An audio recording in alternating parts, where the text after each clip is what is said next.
first motorcycle I ever had was a hand-me-down from my dad. It was a Honda SL100, the 71 model. And I raced it for about a year. And then on the motocross and scrambles, primarily scrambles at that point.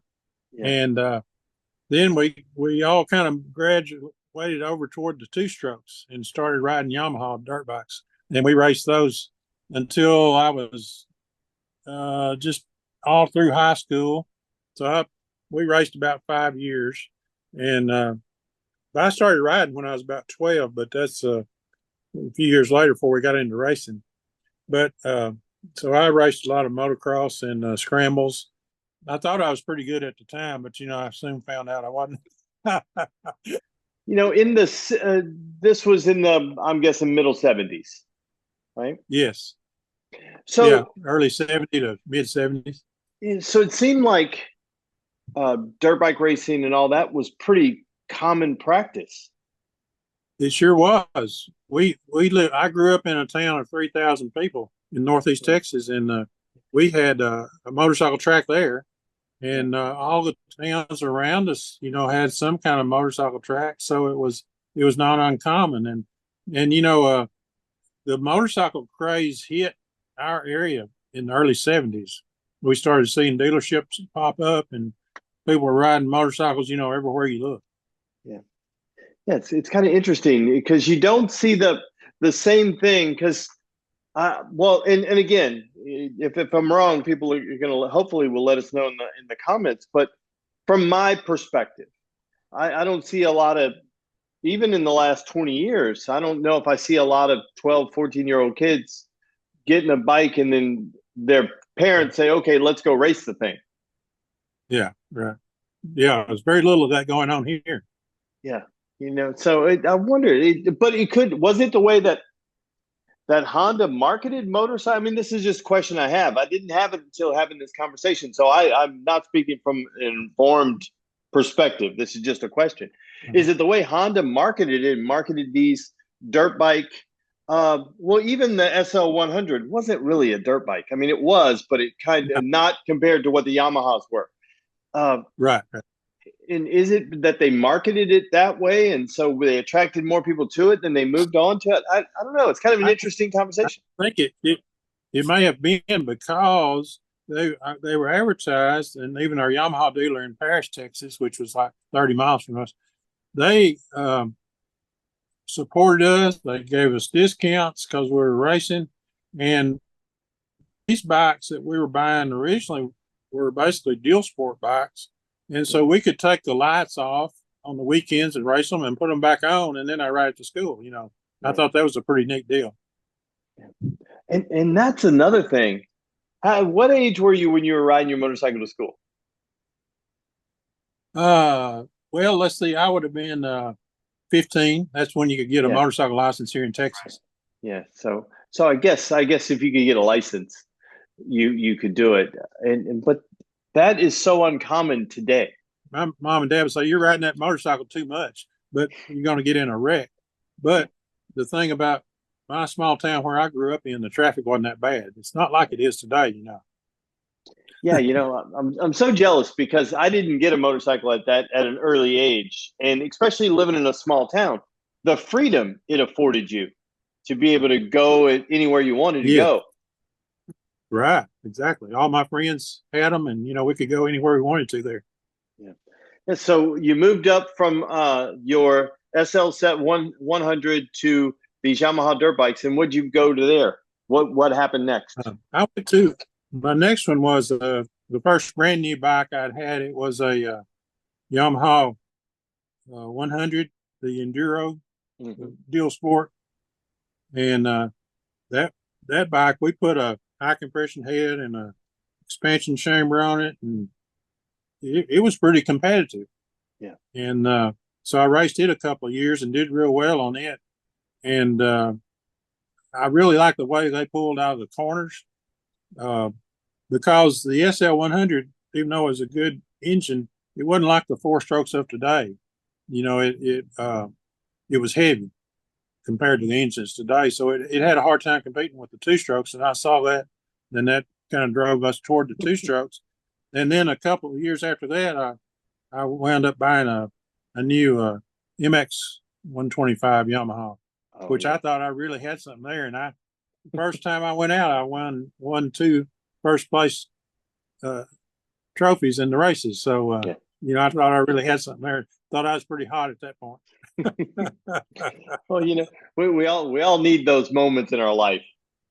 Yeah. Right. That we're it. Right. And then, so that don't mean to date you, but this love affair with motorcycles has been going on for years. Yes. We, from then through high school and even after I got married in my mid-20s, we rode, even after I stopped racing because I had some knee injuries. But we would ride, trail ride a lot on them, and go camping up in Oklahoma. They had some good riding spots up in southeast Oklahoma. And so then when we decided to have children, I said, well, I don't really want my kids riding these motorcycles because it's getting a little dangerous out here on the streets with them. Yeah. And so we sold them and didn't ride for probably close to 20 years.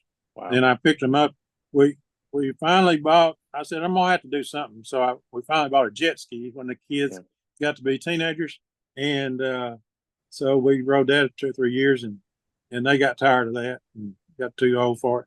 And so I told Mom, and my wife, I said, I think I want to get a motorcycle. We'll sell this jet ski. I want to get a motorcycle to ride. And that I got back into it probably, 35 years old, got back into motorcycles again, just riding them, not even racing, of course. Yeah. Yeah. What'd you get then? What was your first bike back? Let's see. First bike back was, let me think. I got a Yamaha 650 V-Star. Oh, yeah. The street bike. And my wife and I rode that a little bit. It was a little small for her on the back seat, but we eventually traded that off and got a 95 Goldwing. Oh, yeah. And I put that in my little shop here. It's a 18 by 22 shop, and it practically filled up the shop. So we rode that a few years till it got to bothering my hip. Those are pretty heavy bikes, the 95 model. And I eventually sold it and a couple others and got this CRF 300 Deal Sport. Oh, yeah. And that's a really fun bike. And so I started having hip problems, and it's a little hard for me to ride the 300. And so I wound up buying this NC 750 a couple of years ago, which is really an easy bike to ride. I ride it around town and all. Yeah. So that's what I'm riding right now. And I've got the 300 when I want to do trail riding. I just kind of quit riding it around town for my commuting bike. Yeah. So I'm jealous or envious of your Goldwing, because I've got a goal to have an early Goldwing this year, before the end of the year, so I can road trip it. Yeah. I just want one from the early 80s when they first got with the big awful fairings, everything, with all the bells and whistles. I want one of those just so I can road trip it. And so did you guys road trip yours? Yes, we took a few trips. We didn't go across country or anything. I mean, I think the longest trip we made was like 400 miles. Yeah. And that was a day trip. Mm-hmm. And we rode up to Talamina Mountain in Arkansas. Mm-hmm. And that was a lot of fun on that bike because it had so much power. It could do whatever you wanted. It was like driving a car once you got it going. And if you've rode one, it had the cruise control and all that stuff on it, everything you'd want. That's awesome. And so I really enjoyed that bike, but you had to, I got comfortable on it by myself, going to stop signs and making low speed maneuvers. Yeah. But when my wife would get on the back, even with that big bike, it changed the dynamics. Yeah. I can understand. I could definitely see how that could happen.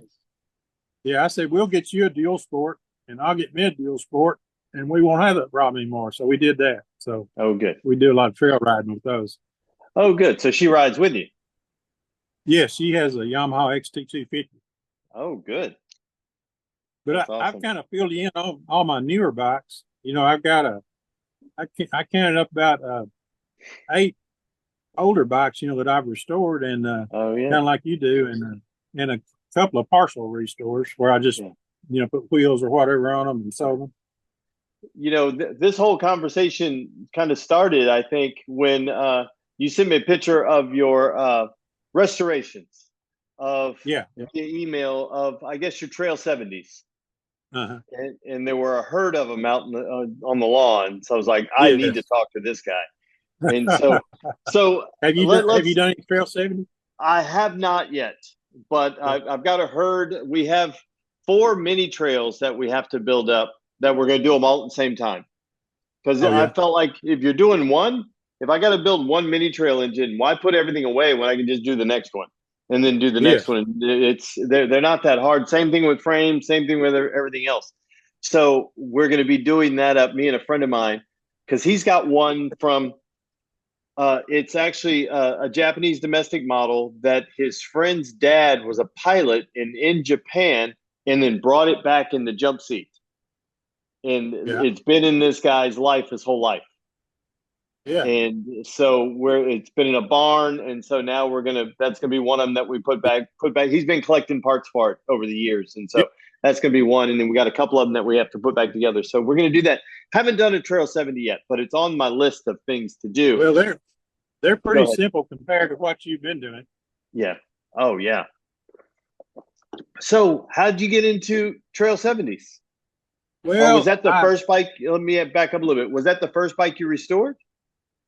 no, well, yeah, basically was because Yeah. I had the Yamaha V Star, and I Yeah. thought, there's only so much I can do to that. I like fiddling with them, Right. maintenance and all. But I thought, I might like to restore an old bike, and my brother got into restoring the CT90s, Mm-hmm. and I thought, the Trail 70s, kids have grew up around us with them, Yeah. and um, I thought that'd be fun to restore some of those, and maybe the kids could ride them, and they have. But so I was kind of like you. I did 4 in a row, and Yeah. then I decided, well, I want to do something different. Yeah. And of course, I could sell them as quick as I got them finished. They're big demand, Yeah. and so I've only got one of the 4 left. You saw, and Yeah. I'm going to do some updates to it because it was the very first one I did. Yeah. And Yeah. I've got the gold. That's the one I got left. Oh, that's one you have left. Yeah, it's ironic and kind of funny that a child's toy, right? And I call it loosely the child's toy. The mini Yeah, trail, the Trail 70, all those things they were given to children to go out and play with. And yeah. now it's like printing money if you can restore one and have one of those back together because they bring such a premium. And I think they bring such a premium because there's an emotional connection to the people that are buying them. Yeah, they were so people grew up with them, so there's an emotional attachment there. And Mm-hmm. you know what? We gave people gave $300 or $400 for them when they were brand new, and now you can get thousands even for a Yeah. restored one. It's crazy about that market because I've thought about I'd kind of like to do a mini Trail 50 sometime. I had never done one of those, and because I think they're somewhat similar, as far as the engine and all goes. Yeah, just it's got a little bit bigger piston. Yeah, yeah. I mean, no, yours has a little bit bigger piston. It's and then so in one of the pictures, was that a SL90? Yes. Wasn't that a collector item? I found that in Tyler, Texas, Yeah. at a guy that specializes in Trail 70 parts. Yeah. And it's basically a museum. They were nice enough to show us through his whole place. CHP Motorsports, what it's called. Yeah. And as we were leaving out, I looked up the second floor of the place, and there was that SL90 sitting there. And my mouth started watering. Yeah. Because we had one of those when I was a teenager. My mom rode one a little while, and I just loved the thing. And we sold it because it was leaking oil, and we didn't know what to do about it. And so I always felt bad about that. And anyway, I found that one, and I restored it. It was in good shape for that, 69 model, but we repainted it, and the frame and everything. And it was clean. Those metal fenders were perfect. All that stuff. It was amazing. Yeah, those are. Everybody tore up those metal fenders pretty quick. Yeah, I mean, again, it's a small displacement dirt bike that was given to children, and any of them around, and 1 year only. They were made for 1 year, 1 year only. The only reason why I know about it is my really good friend Tracy has an SL90, and he brings it every year to Barber, and it's his pit bike that he rides around on. It's the one that he rides around on, and we get people every day that stop by our vendor spot to try to buy it. Go ahead. Yeah, I was the same way. I went down to we used to have these ARMA vintage motocross races down at Jefferson, Texas every year. I think last year was the last one. He's going to quit. Anyway, I took that down to Jefferson 1 year for the races, and I couldn't hardly ride through the campground without people stopping me, wanting to look at it or buy it or whatever. It was amazing. People can't get enough of it. There's not enough. I think there's just not enough SL90 information out there, but the people that know. Yeah, and that was a little tricky finding parts for that bike. The top end was basically like the CT90, but that transmission was completely different. Yeah. On the SL90, and those fork tubes, I really liked the way that Honda was doing the headlight back then. They didn't put those ears on that bend so easily and all like they did later. And you saw all the fork tube practically, and they were rusty. And I thought, I am not putting bad looking fork tubes back on that bike. So I managed to find those. The only place I could find them was that CMSNL place in the Netherlands, like you were talking about. And I got 2 of them there. Yeah, that's CMSNL, they do a great job of, I like them for several reasons. One, I use them as a parts manual, and I use them. The other reason I like them as a parts manual, especially for hardware, is they give you the size of the bolts, the pitch and the length. So isn't that great? If I can't find it, I go to the hardware store and buy it. Right? It's exactly. I can buy. So that I love, and then they're passionate. They're passionate about trying to bring these bikes back. And, the difference one of the differences I see between them and Partzilla, I use Partzilla a lot too because the freight and all is usually cheaper. But Partzilla, once a part is not available, it tends to, the detail part of it tends to come off of their website, where CMSNL leaves it out there where we can go find the parts number. Yeah. That's the boy. When I figured out that hack, you hit it on the head. That CMSNL, and guys, if you're not familiar, CMSNL.com, I think is it. Consolidated Motor Spares, I think is it. Netherlands, is the name of the company. But when I realized that they put the part numbers in their description, the actual manufacturer part number, and not just theirs, it's so much easier to type in Honda SL90 fork tube and then the part number, and now I can search that on eBay and hopefully get the right part. Yeah, exactly. Or anywhere else. It just makes it easier. It's a nice little hack. So let me ask you this: when you were going through and building your Trail 70s, was there one? I always say that every motorcycle has like that unobtainium part. Is there one on the Trail 70s that you're like, what's that? Let's see. Yes, it seems like there are some. I've always had a hard time with the headlight ears on the front forks because they tend to be, designed in the triple tree. Right. Those I've had a hard time. I've had to look for those before, and luckily was able to find them. And the other problem I always have trouble with, seems like, is the mufflers. You can buy the aftermarket muffler; they're plentiful, but I had one, the blue one in the picture, had its stock muffler, and it sounded better and ran better than the aftermarket muffler. So and I was going to ask you about that. I have a hard time in general finding mufflers for the old Honda bike. the 73, the CB I had, and the CL. CL, you can practically forget it, unless you want to pay a lot of money. And so I have a hard time, the mufflers are hard for me. Yeah, they are. And I guess on, well, I'll put this in perspective, I guess, because I'm a cheapskate. And I tell people I don't restore anything. I just make pretty riders. And so my CB 450 K1, 1969, I think it was 68, CB 450 K1.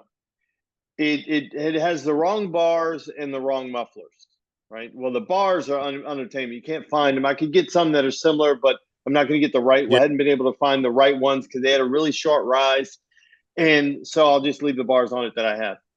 You can get the exhaust in a reproduction, but they're like $1,200. Yeah, and crazy. I can't. There's something inside me that says I just can't do it. I don't. I paid $400 for the motorcycle, so I have a hard time spending triple what I paid for it for just some mufflers. And it runs and rides, even though I've got these British looking exhaust on it because it was what was laying around. It works for me. But I can totally appreciate. See, this is why what I can appreciate with guys that do work like what you do. Because I say I don't restore anything. I buy pieces of crap and get them to be less crappy, and then move them on to somebody else. So somebody else can then do the next thing. But I have this appreciation for people that like yourself that do this full on restoration to where they're passionate about keeping it as correct as possible. Yes, right. And that I appreciate that. Although I could never do that. I don't have the patience for that. I love the fact that you relaced all these wheels and everything is perfect. It looks better than original. This 175, the spokes in it are much better than the ones that came in that bike. So mine is typically my restoration is out of necessity. So I've only laced one pair of wheels in my life. No, I take that back. I've done more than one, but the first pair I did was for my little CL350, Honda CL350. Yeah. I paid $206 for it and got it running and rode it. It just needed new wheels, new laces, new spokes. So cleaned up the wheels really good, laced it up. It was good. It was perfect. I've kind of marked that off the list. I don't need to do it again. I've done it a couple of times. I don't need to do it again. It's nice to know that I can, but not that I don't have to. It's fun. It's fun until you get to the end and realize that you got that one in the wrong spot. Yes, it's funny about lacing wheels. I came out with this method where I take me a couple of sheets of notebook paper and I trace the spokes as they were, 3 or 4 of them, so I know the pattern. Yep. And then I've gotten better because as I've done more, but I can see that pattern once I get it going on that wheel to lace the spokes in. But I have a terrible time truing them up. So that's the funny part. I have that talent. I can see that pattern, but then my brother, he can come along and true them up. That's perfect. Yeah. It's definitely, I think it's something that it's one of those things that I enjoyed doing it. I enjoyed the process of doing it. And it wasn't it's not that difficult, but it's kind of one of those things that you kind of dread. It's like having to change tires. It's not that difficult to do it. I just don't really enjoy it. So I'll put it off as long as I can. And that's kind of it. But it was awesome. Go ahead. Another thing I do when I restore the rims, if they're restorable, of course, some are just too dangerous to fool with, but you can usually find an 18 or 19-inch rim, that's better.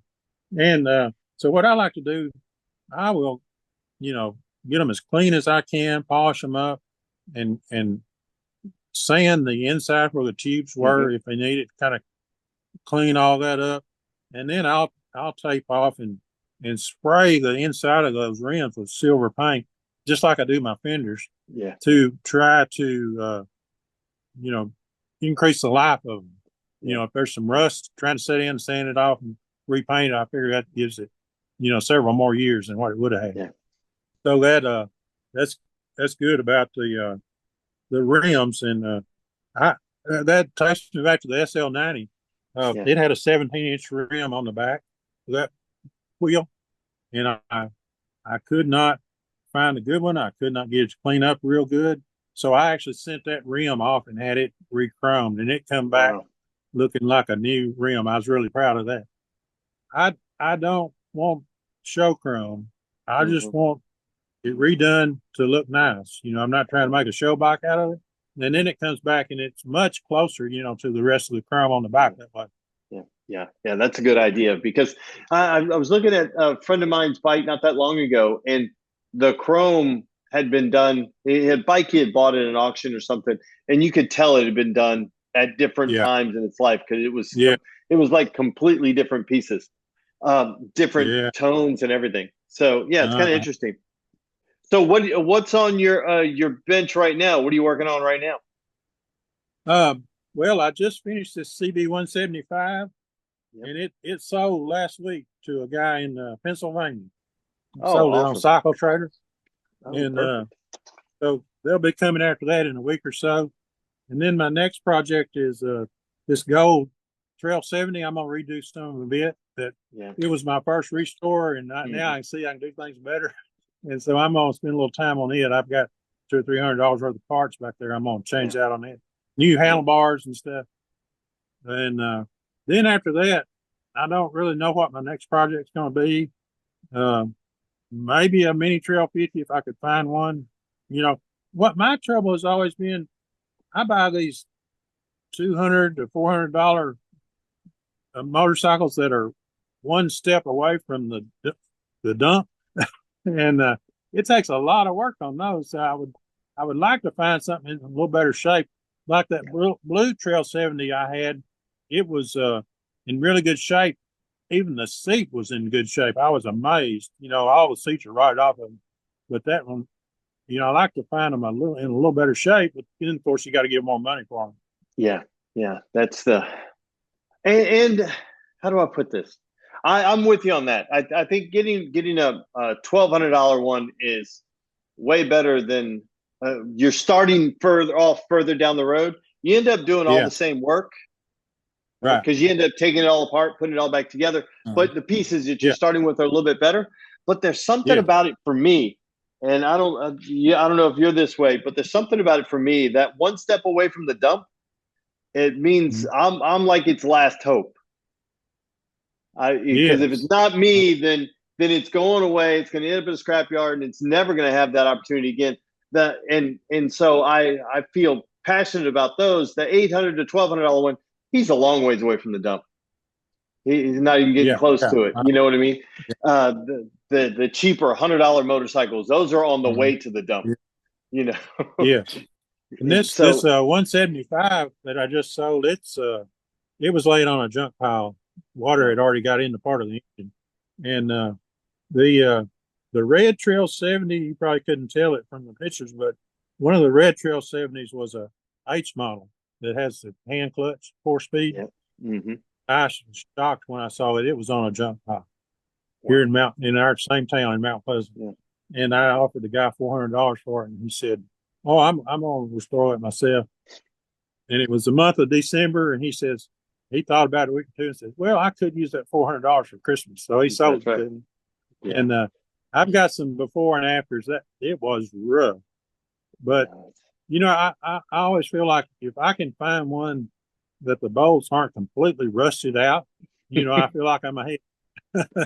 That's right. It's so funny where we're talking about one step away from the dump. So I got a CB 350 once that the guy took to the dump. They wouldn't take it because it's got a VIN, and if it's got a VIN number, they can't take it. The local dump said that. So when I went to his house, it was still laying on its side on the trailer from being refused at the dump. Oh, and me. I had the thing running like 3 days later. It My was goodness. ridiculous. That's It was amazing. ridiculous. Well, the funny thing Yeah. is, so I got that one, picked it up. The the following weekend was they did a motorcycle show here in Gulfport, Mississippi, at a museum, and it was the following weekend. So I thought it would be fun to take Yeah. the dump 350 to the show because last Uh, week it was refused at the dump, and now so I got it all running, made it pretty, and then took it there, and it was fun because a week ago this was trying to be at the yeah. dump. That's you reminded me. One day I drove by our scrap metal place here. Uh-huh. It's on my way to our house, and looked over there, and there was a Trail 70 sitting there. And so I pulled over and talked to them about it. And they said, "Well, we're just going, it's going to be sold for its weight, Crap. in metal." And I said, "Well, I'd give you $200 for it." So, I may have offered them 100. Anyway, it didn't have an engine in it. So that's one. I had a building full of motorcycles here, but I saw a place I could make some money there. So I basically restored the wheels on it, turned it into a roller, and sold it to a guy, I think in Michigan. And he paid like $200 to get it shipped up there. Yeah. And I made, easy $200, with a Yeah. few days work on it. Yeah. Yeah. It's that's kind of, what that's my wife and I were talking about this the other day. That's kind of my lane with these old motorcycles. I go through a bunch of motorcycles. So for instance, last year there were 49 different motorcycles on the channel that I showed on the channel. And Yes. so those were all different. Some of them mine, some of them not mine. Some of mine that I bought and sold, and some of mine that I just helped friends throughout. The great thing is I've got a lot of friends that have great motorcycles, and Good. so there's always a lot. But my lane is buying motorcycles cheap and then selling them for about no more than $2,500 to $3,000, depending on the motorcycle. Right. I do sell more for other than that, Yeah. but majority of ones that I just get going, put back in service somewhere in that, Yeah. probably Uh, $1,500 to $3,000 range because it's easy. There's still a lot of work to be done on these motorcycles now. They're reliable. You can ride them. Sometimes not yeah. safely, but based on the tires. But that's not Yeah. that's for somebody else to do down the They line. can always change the tires. That's right. And what I found is changing the tires, the $200 I spend on the tires doesn't give me the return. You asked all ago about these unobtainable parts, and one that came to mind is the 175 over here that I just sold, and the 350 I had as well. I have a hard time giving the price they want for these paper air filters that went on them. Yeah. They're hard to find anyway. Yeah. You run into that. So this 175, I'm running cone filters from CMC in Houston. They're designed where they got the angle so I can use the side covers. Right. Kind of unusual. Yeah. And so I got two of those and put on there because to me that bike, if you're riding it in the dust and dirt, I mean, that's not where it's for anyway. Mm-mm. So it's been doing real good with those tone filters. I didn't have to spend, $300 or $400 for a couple of filters. Right.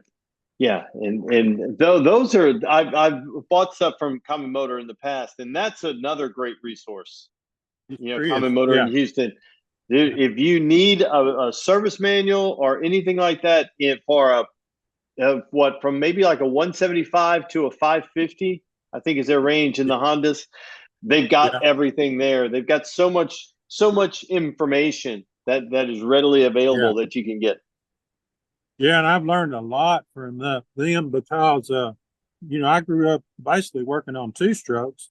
My dad knew how to work on four strokes because he had worked on cars, but I've had to teach myself the last 15 years how to work on these four strokes because they're all a little different. Yeah. Yeah, boy, once you get into I was thinking about this before we jumped on the call. Is for you, how many Trail 70s have you had? Do you know? I had four that are full restores, and I had one clone. So 4 full restores and one clone. I was thinking about the reason why I mentioned it. I was trying to have that conversation in my head. How many, have I had a bunch of the same bike? And I did come to the conclusion that the CBCL 350, those versions, I think I probably had maybe 9 or 10 through the years. At one time, I had two of the same one. Well, I had two CL 350s, 168, 169. So they looked the same, except in 69, the tank got a little bit bigger and it added an extra stripe. And same color, same everything. It was cheap. It was a $200 motorcycle in Indiana. So I said, hey, Carrie, what are you doing this weekend? I said, let's go get a motorcycle. And she said, okay. So we drove up there and got it, turned around and came back. And yeah, so I think it would be the CBCL 350 for me that I've had the most of, and then probably next after that would probably be XS 650s.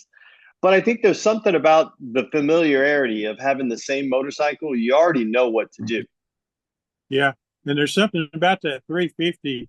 To me, it was like Honda's Gold Wing at the time. They were putting a lot of extra effort into those. You could tell, rubber mounting things and making them ride smooth and all that.